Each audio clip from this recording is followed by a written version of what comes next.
Estamos escutando direitinho? Bom dia. Agora tá de rocha. Minha gente, vou me apresentar aqui para quem não me conhece. Meu nome é Diel. Faço parte aqui do Farol. Sou casado com Renata. Minha esposa não está aqui no momento, infelizmente. O dever do trabalho acabou fazendo com que ela não tivesse. Gente, a gente está com essa série de estudos sobre reforma protestante, falando um pouquinho dos 5 solas. A gente falou no domingo passado sobre sola escritura, somente a escritura, somente a Bíblia, a única regra de fé e prática do cristão. Nada do que foi defendido por Lutero, por Calvino, por Zwinglio, por pré-reformadores foi algo inventado por eles. Era algo já escrito na Bíblia. O que Deus fez com esses homens e mulheres naquele tempo foi apenas resgatar verdades. Então que fique bem claro isso, que a gente não comece a achar que a gente está acrescentando coisa nova à Bíblia. Não, na verdade não é isso. A intenção de Deus usar esses homens, usar essas mulheres, que também tiveram mulheres reformadoras, foi justamente resgatar o que havia se perdido no meio do caminho por causa do pecado humano. O pecado humano fez com que as coisas se perdessem no meio do caminho. E é interessante que essa semana a gente vai falar um pouquinho sobre solos cristos. Somente Cristo. Somente Cristo como único elo que nos liga a Deus. Somente Cristo como único elo que nos leva ao Pai Celestial. Somente Cristo, o único elo que perdoa os nossos pecados. Somente Cristo, o único elo que revela o nosso pecado. Somente Cristo que nos torna iguais uns com os outros. Somente Cristo que nos une apesar da diferença. Homens, mulheres, novos, velhos, crianças. Eu particularmente acho massa às vezes quando a gente está aqui e tem alguma criança falando aí, tentando falar, balbuciando. Para mim isso aqui é um sinal de algo que Cristo fez lá atrás e continua fazendo. É Cristo transformando, e somente Cristo transformando a vida de muita gente. Em muitos momentos da história, em experiências diversas. E só Ele é capaz disso. E eu queria abrir com vocês, queria que a gente pudesse abrir em Isaías 53.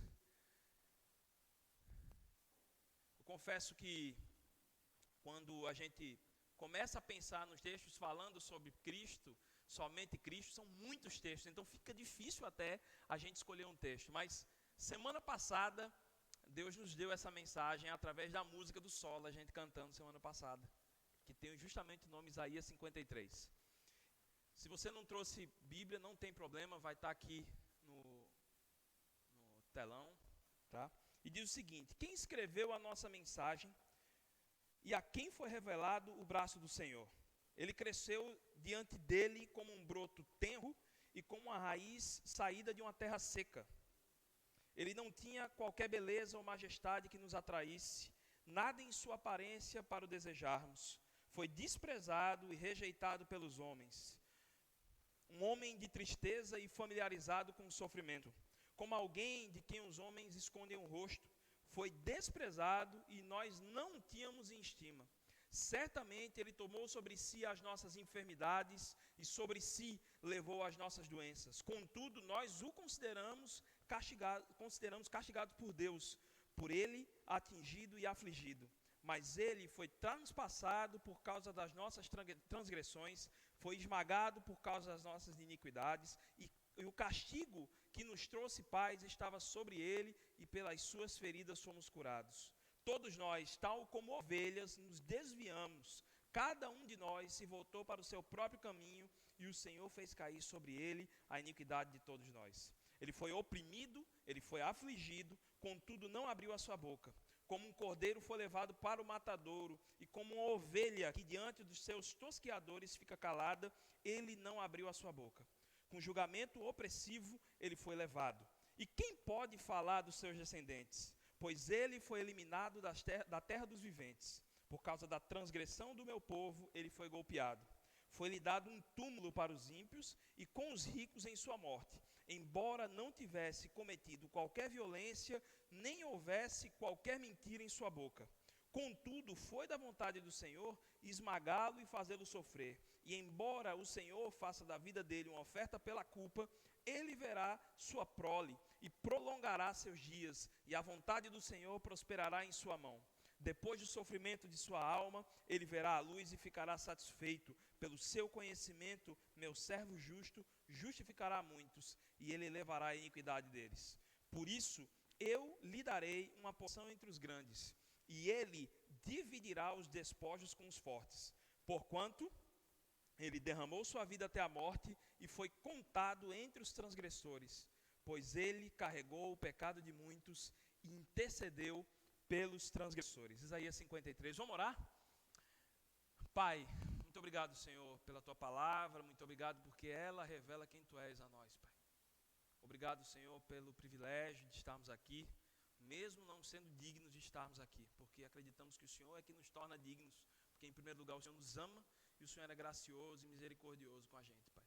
Que o Senhor possa estar abrindo o nosso coração para que o seu Espírito possa derramar tudo que for falado e que da minha boca só saia o que o Senhor quiser, Pai. Que o Senhor entende e que seja o melhor para cada filho e filha sua que está aqui. É isso que te pedimos, amém.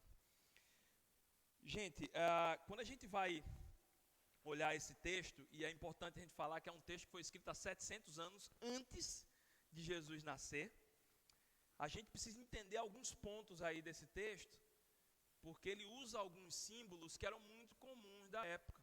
E para a gente entender, a gente tem que compreender o que acontecia com a questão do pecado antes de Jesus Cristo morrer, antes de Jesus Cristo até vir. O que acontecia? O povo, quando, pelo menos uma vez por ano, eles pegavam um animal, geralmente era o primeiro da ninhada, sem nenhuma mancha, sem nenhum defeito, e aí esse animal, ele simbolizava o pecado. Então as pessoas colocavam lá, sacrificavam esse animal que se encontrava puro, para que os pecados fossem perdoados.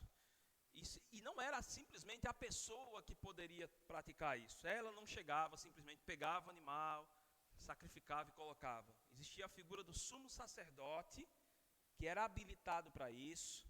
Depois, mais na frente, com o surgimento das sinagogas, a gente vai ter o espaço do Santo dos Santos, onde só se podia entrar o sumo sacerdote uma vez por ano, e aí ficava uma espécie de um sino na perna, porque se esse sacerdote tivesse em pecado, ele era fulminado, né? E aí era um sinal de que ele estava vivo, que se estivesse mexendo ali, né? E ali continham alguns elementos sagrados. Então, de certa forma, para o homem pedir perdão a Deus, era necessário um animal, era necessário um outro homem junto, que fosse pré-estabelecido, que tivesse o chamado sacerdotal para cuidar desse processo. E aí, quando Jesus vem, a gente observa que isso cessa. Jesus Cristo morre. E aí, eu não sei se vocês lembram lá que quando Jesus Cristo morre, o véu é rasgado. E quando a gente fala do véu, não é um véu que a gente é acostumado a ver, que é fino, é algo grosso, de couro, e é rasgado de ponta a baixo. E ali era um sinal de que não era mais necessário para perdão dos pecados nenhum homem e nenhum sacrifício animal, porque o próprio Cristo entregou ali a vida. O próprio Cristo tomou o nosso lugar, que era para a gente estar lá. Ele, o sacrifício, o perdão dos pecados que era necessário por derramamento de sangue, foi feito pelo próprio Cristo. Ele deu a vida para a gente, para que a gente pudesse ter vida. É interessante que essa ação de Cristo, ela vale pelo passado, pelo presente e pelo futuro, e chega até os dias atuais. Outra coisa que é engraçado também, que é interessante, é que esse Deus que faz esse ato extraordinário, esse Cristo que faz esse ato extraordinário, é também o Cristo do ordinário. É o Cristo que está fazendo ações ordinárias. É o Cristo que veio de baixo. Ele não veio com cargo de reis e tronos, como a gente está habituado a ver. Não houve pompa no seu nascimento. Não houve pompa na sua morte. Não houve pompa no seu julgamento. Um julgamento que era injusto, que ele não tinha feito nada. O próprio Martinho Lutero, um dos reformadores, diz que Jesus Cristo é o centro e a circunferência da Bíblia. Com isso, ele está dizendo que tudo começa anda e termina com Cristo. A Bíblia, no Velho Testamento e no Novo Testamento, aponta o Senhor Jesus. O ponto alto da fé cristã é o próprio Cristo. Note que no tempo da profecia de Isaías, e até esse texto mesmo, se a gente for parar para observar, a gente observa que o texto fala assim: ele será assim, ele fará algo, Deus enviará ele, né? Deus o enviará. Nunca se fala ele mais alguém. Nunca o papel de remidor é de Jesus e outra pessoa. É o próprio Cristo. Ele ou a humanidade são responsáveis por isso, indicando mais uma vez que a salvação e a redenção do mundo é através de Jesus. São muitos textos que a gente vai falar sobre isso, que apontam isso. Mas o problema é que muitas vezes, por causa do pecado, a gente começa a perceber, e isso é durante toda a história, que nós, a humanidade, a gente caído em pecado, a gente começa a achar que a gente tem alguma parcela de colaboração, que a gente pode ter alguma parcela de colaboração no nosso relacionamento com Deus, que eu digo assim, na nossa questão da salvação, da nossa questão de, por nossa força nós chegamos a Deus, por nossa força nós nos tornamos dignos, né? Esse problema ele se dava no início da igreja protestante, ele se dava no início da igreja, ele se dava no período da reforma protestante, foi algo discutido ali, e esse é um problema que a gente vê nos dias atuais. Sempre o homem tentando tomar o lugar de Deus. Se a gente pegar até o pecado original, a gente vai observar que o pecado original surge quando o homem quer ser igual a Deus. Qual foi a conversa que a serpente colocou? Você vai ser igual a Deus. Nós queremos ser igual a Deus o tempo todo. E no nosso relacionamento com Deus, onde a gente deveria depositar as nossas dores e alegrias para a pessoa de Jesus, entendendo que é Ele que nos liga, muitas vezes nós queremos nos colocar em pé de igualdade com o próprio Senhor. É como se a gente criasse novas regras, é como se a gente criasse novas edições, novas atualizações, novos paradigmas sobre ser cristão e sobre quem é a pessoa de Jesus. Além do que a própria palavra já revela, a própria Bíblia já revela. Não há algo novo mais para se revelar sobre Jesus. Isso não quer dizer que Jesus é velho. Isso quer dizer que Jesus é eterno, porque isso continua.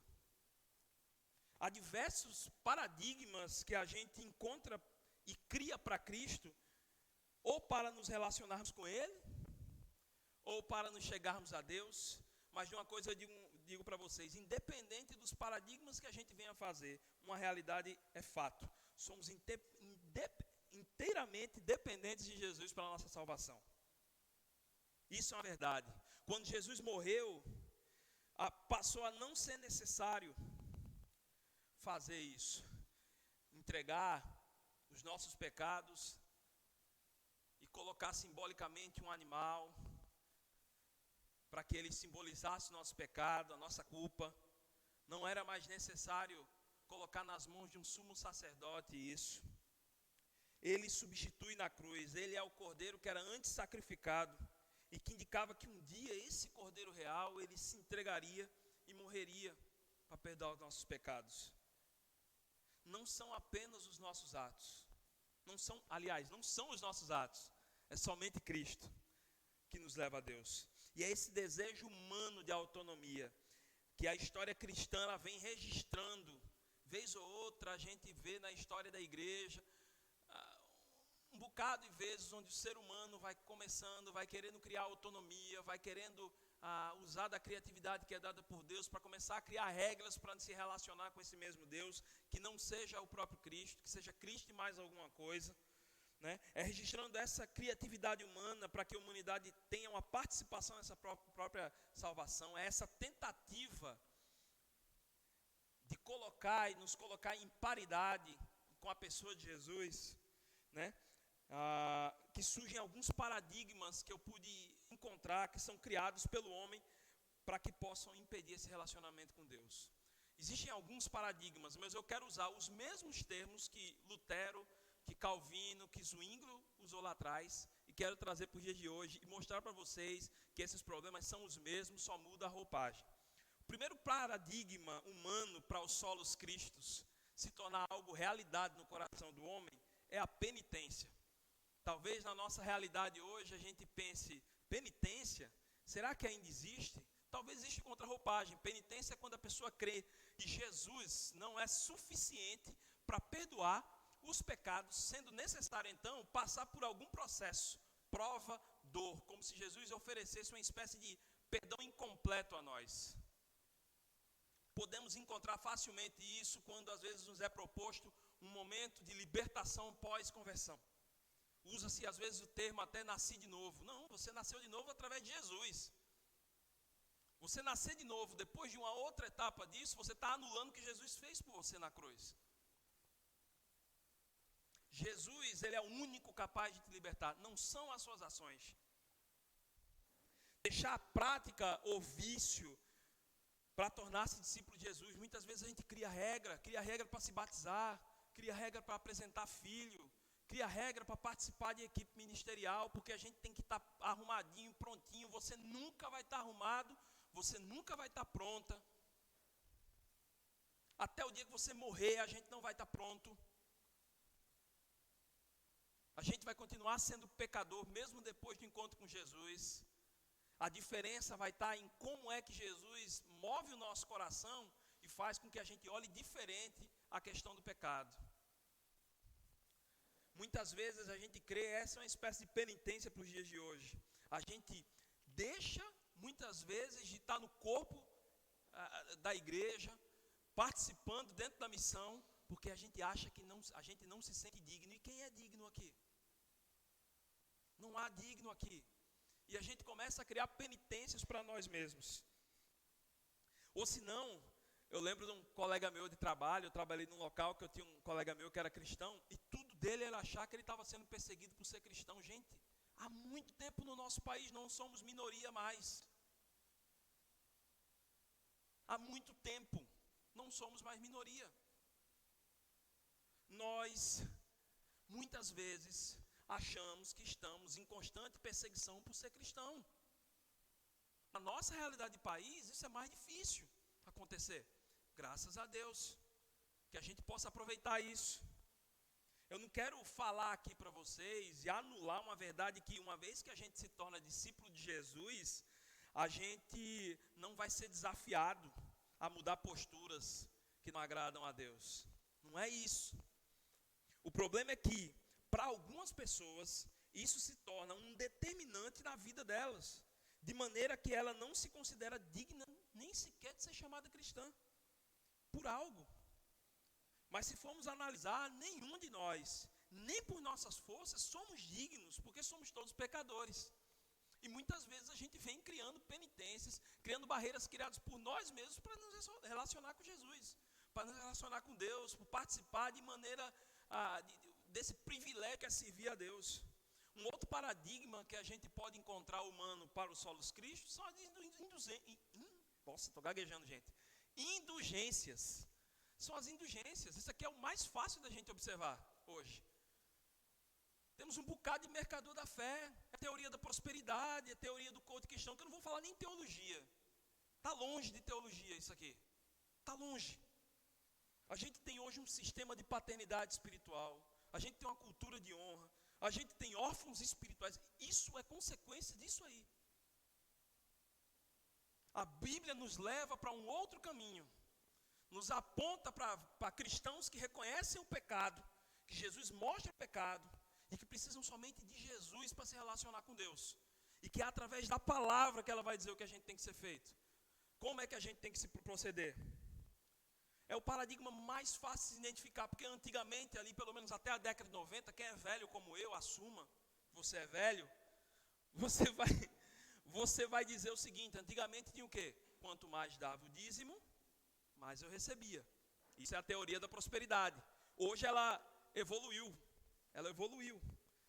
Ela mudou para quanto mais honra eu dou ao meu pastor, pastora, líder, seja qual for a hierarquia eclesiástica, mais Deus derramará a bênção sobre mim. Indulgências dos dias atuais é a paternidade espiritual, que em vez de ser uma caminhada de discipulado, é mais um movimento de domínio sobre a ovelha. Que aí eu começo a definir quem você é como cristão por como eu quero que você ande. Geramos eternos órfãos espirituais que trocam a orientação do Espírito Santo pela orientação de homens e mulheres tão pecadores quanto eu e você. A questão da orfandade espiritual, ela é tão forte, gente, que às vezes a gente começa a criar crise na nossa cabeça, dizendo assim: eu quero que a igreja me alimente, atenda as minhas necessidades, eu dou o dízimo, eu estou aqui no programa, eu estou todo domingo aqui servindo, e a igreja tem que me retroalimentar. E às vezes você está tão no piloto automático dentro do seu serviço cristão, ou dentro da tua oferta generosa, contribuição financeira, que você não tem nem a sensibilidade de olhar para o lado e ver se seu irmão está precisando de um afago seu, está precisando de um aconselhamento, está precisando de uma ajuda, seja qual for. A orfandade espiritual nos leva a olhar apenas para nós mesmos e não olharmos para a missão que foi dada por Jesus, do ID.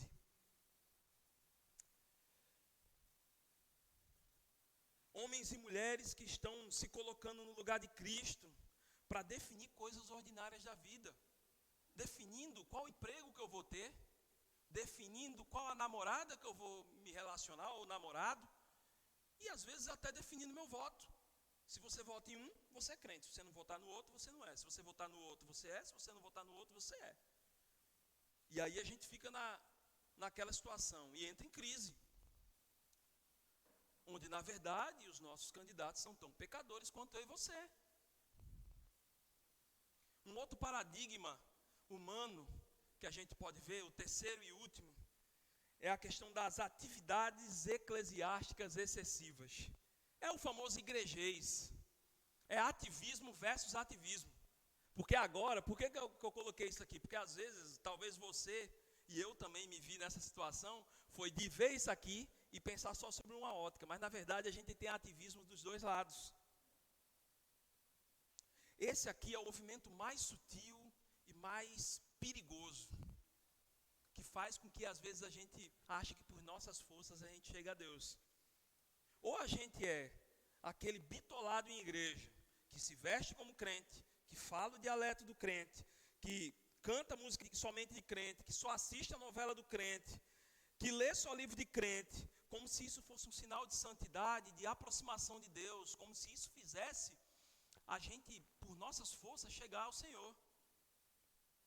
Ou então, assim a gente pode mostrar para os outros que a gente é cheio do Espírito Santo, que a gente tem a maturidade espiritual mais elevada que o outro, que a gente cresce, que a gente crendo que através de uma atividade eclesiástica só se pode ser feita dentro do espaço físico da comunidade de fé. É como se eu achasse que as minhas ações dentro da missão fossem feitas apenas no farol. Mas eu tenho um outro tipo de ativista. Eu tenho um ativista hoje no modo contrário. Nós focamos a nossa vida, não focamos a nossa vida dentro da igreja, e o que vale é nos sentir bem. Então a gente passa a negociar valores do reino, negando que Deus não nos exige estar em comunidade, em missão, servindo uns aos outros, achando que a comunidade eclesiástica pode ser feita apenas fora do espaço de fé, em troca de serviços à sociedade. Então eu faço isso aqui, lá fora, e aí eu já fiz a minha contribuição em parcela para a sociedade, e agora eu não preciso mais fazer dentro da minha comunidade de fé. Ou então, eu pego meus recursos financeiros e ajudo aquela família, e isso já me exime de contribuir financeiramente dentro da minha comunidade de fé. E eu acho que a minha relação com Deus está ao supra-sumo, porque eu não sou bitolado de igreja, mas você é bitolado no ativismo do mesmo jeito. Afinal de contas, para esse grupo, o amor é o que vale. Temos ainda a tendência de que através das nossas ações e escolhas a gente se torna cristão. Mas na verdade são exatamente as nossas ações e escolhas que evidenciam quem é ou quem tem nos dominado. E o que de verdade tem sido o norteador da nossa vida.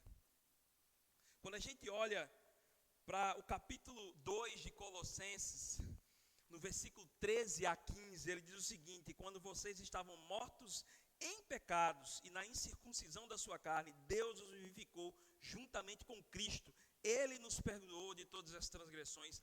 Ele cancelou a dívida que estava escrita, que consistia em ordenanças, o que nos era contrária.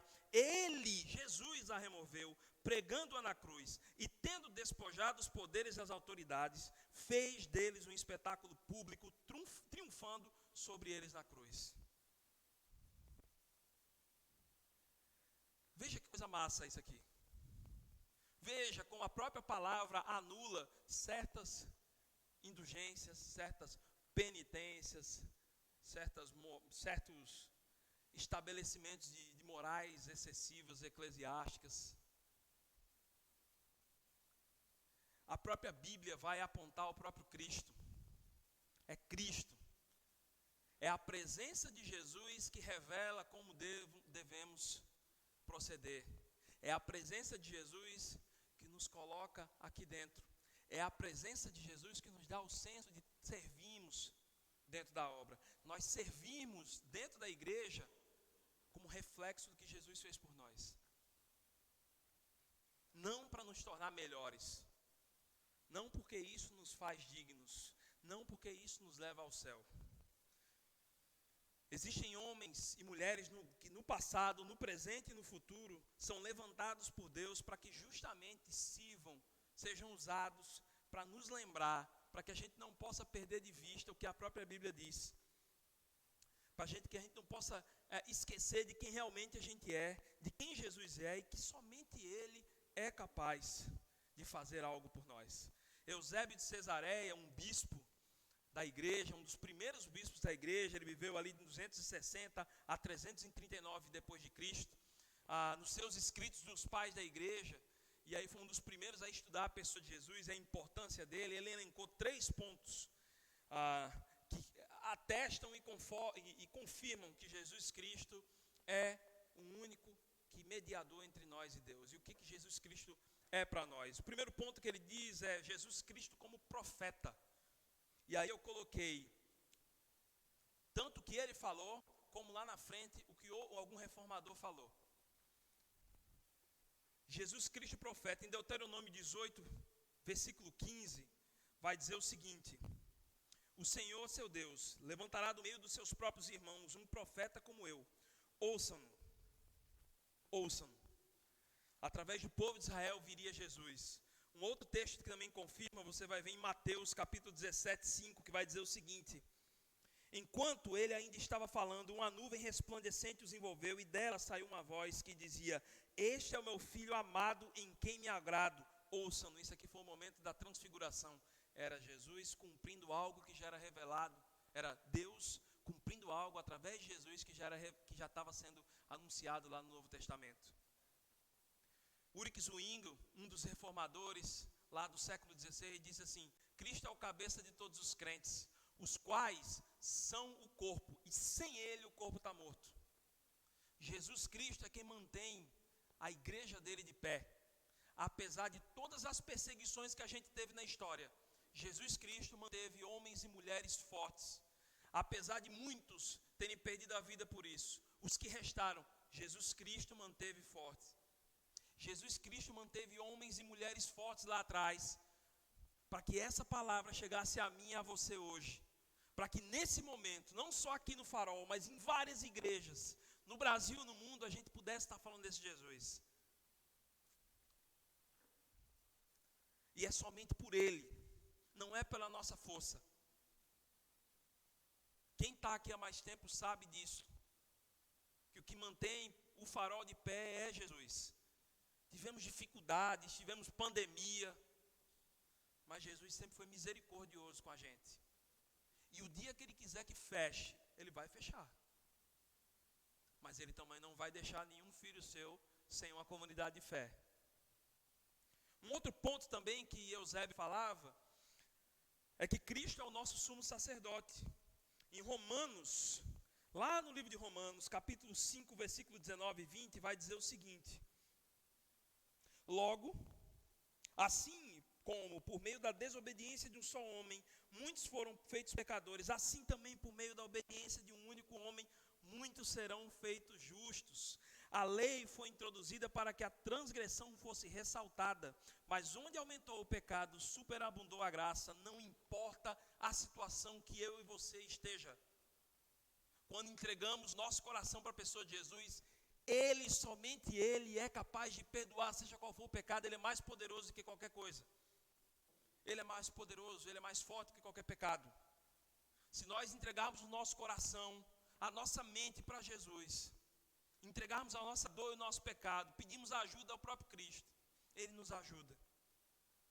Um outro reformador agora do século XIX, pastor presbiteriano, B.B. Whitefield, foi pastor e professor na Universidade de Princeton. Ele diz o seguinte: o poder salvador da fé reside, portanto, não em si mesmo, mas repousa no Salvador Todo-Poderoso. É Ele o único. É Ele o único. Não é a ação. As nossas ações, volto a dizer, são reflexo do que Cristo fez por nós. Um outro ponto também, e o terceiro, Eusébio de Cesareia, ele defende que Cristo, e ele resgata isso, que Cristo, ele é rei.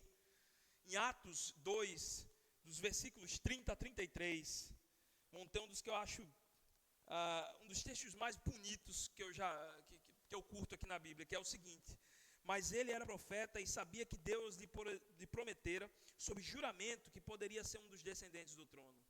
Prevendo isso, falou da ressurreição de Cristo, que não foi abandonado no sepulcro e cujo corpo não sofreu decomposição.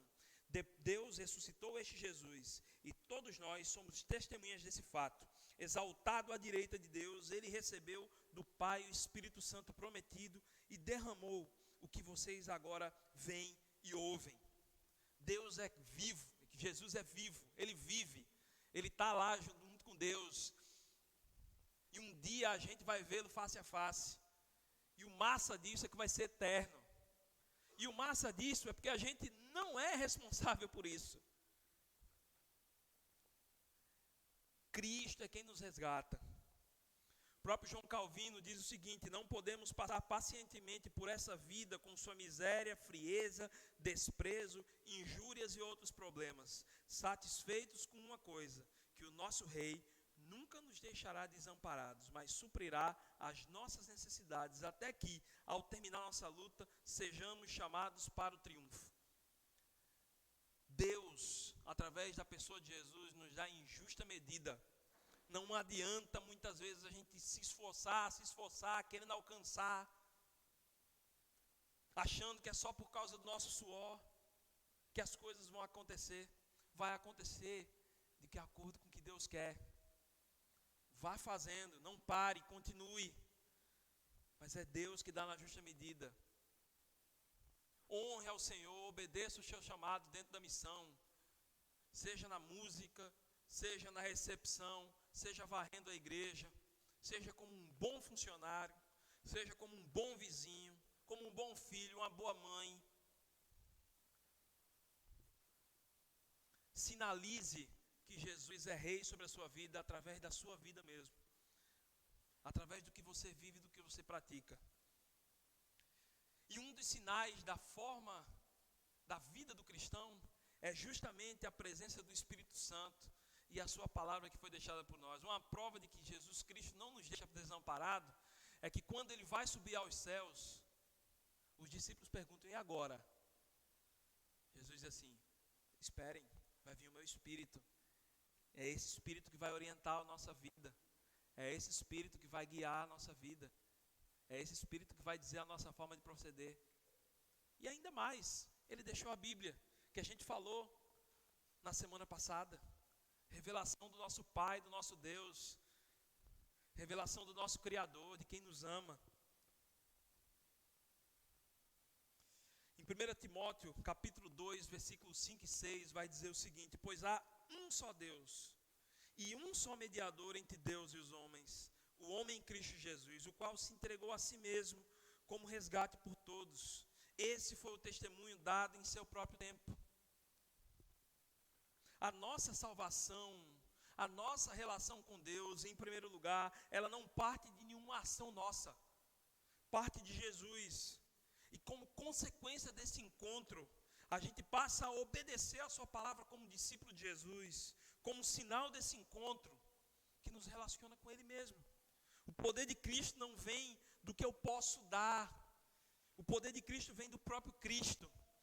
Ele é o cabeça da nossa igreja, Ele é que tem que nos orientar. Ele ultrapassa as barreiras da igreja Farol. Ele torna irmãos os do Farol, os da Assembleia, o da Presbiteriana, o da Batista, da Igreja Episcopal. Somente Ele consegue fazer isso. Ele é quem nos mantém firme em sua vontade.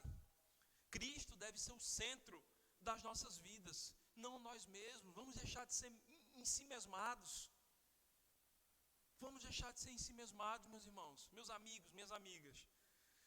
Cristo não quer disputar lugar com o nosso ego, com os nossos gostos, com o nosso voto, com a nossa tradição litúrgica, com a nossa denominação, com o volume das nossas orações, com o número de capítulos da Bíblia que a gente lê por dia, com quanto de contribuição financeira a gente traz aqui para o Farol, com quantas pessoas a gente ganha para Ele, ou com a nossa dedicação ao ministério, aqui ou do outro lado do mundo.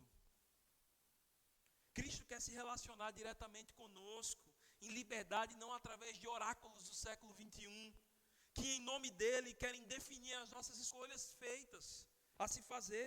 Jesus é quem diz quem somos, Jesus é quem nos revela, Jesus é quem mostra o nosso pecado, Jesus é quem nos torna iguais, não iguais para cima, é iguais nivelado para baixo, porque todo mundo é pecador e carece dele.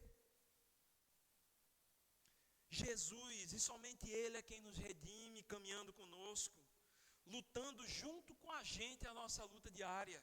Jesus quer participar da nossa vida. Jesus quer lutar a sua luta.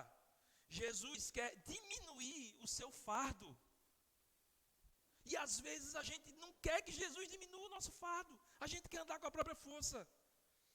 Não deixe que o nome de Jesus se torne apenas um adendo, um nome qualquer, um amuleto que você pega quando está precisando para os dias ruins.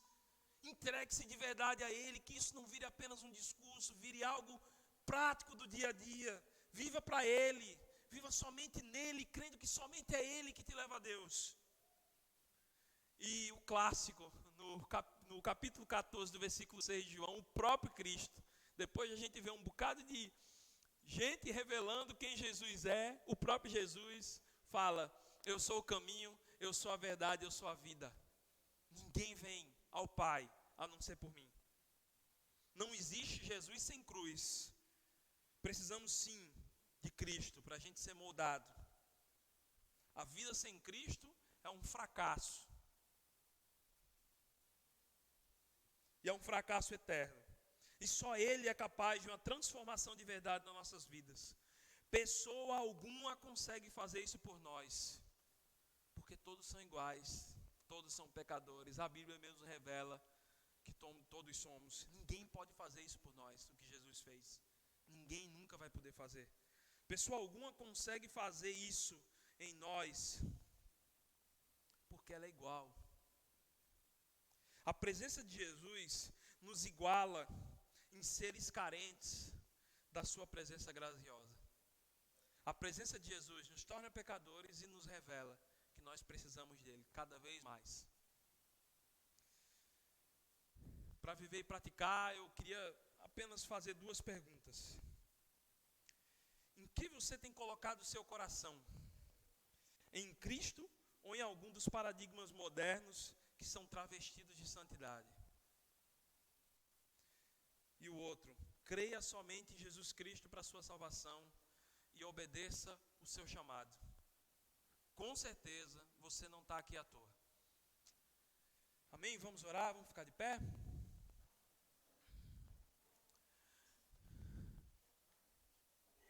Que a gente possa não perder de vista isso, que somente Ele nos leva a Deus, que somente Ele é capaz de transformar a gente. Ele quer o tempo todo se relacionar com você. Ele quer ouvir as suas dores. Ele quer caminhar com você diariamente. Ele tem prazer nisso. Ele tem prazer em ajudar o filho e a filha dele. Que o nosso coração esteja sempre disposto a se entregar de verdade a esse Deus. Vamos orar? Senhor Jesus, muito obrigado, Pai. Muito obrigado, Pai, pelo que o Senhor fez e faz por nós, Pai. Obrigado porque é somente em Ti em que a gente pode se ancorar, Pai. Obrigado, Senhor, pelo Teu amor, pela Tua graça, pela Tua misericórdia que constrange a gente. Obrigado porque o Senhor tem sido paciente conosco, mesmo quando o nosso pecado nos leva a querer nos afastar de Ti, querendo ser iguais a Ti, Pai. Que a gente possa ter o nosso coração diariamente entregue a Ti. Que a gente possa entregar de fato nosso coração, nossos desejos, nossos planos, nossa família, nossos amigos no Teu altar, Pai. Debaixo dos Teus cuidados, debaixo da Tua mão. É isso que te pedimos, Senhor. Obrigado pelo que Tu fizeste por nós, Pai.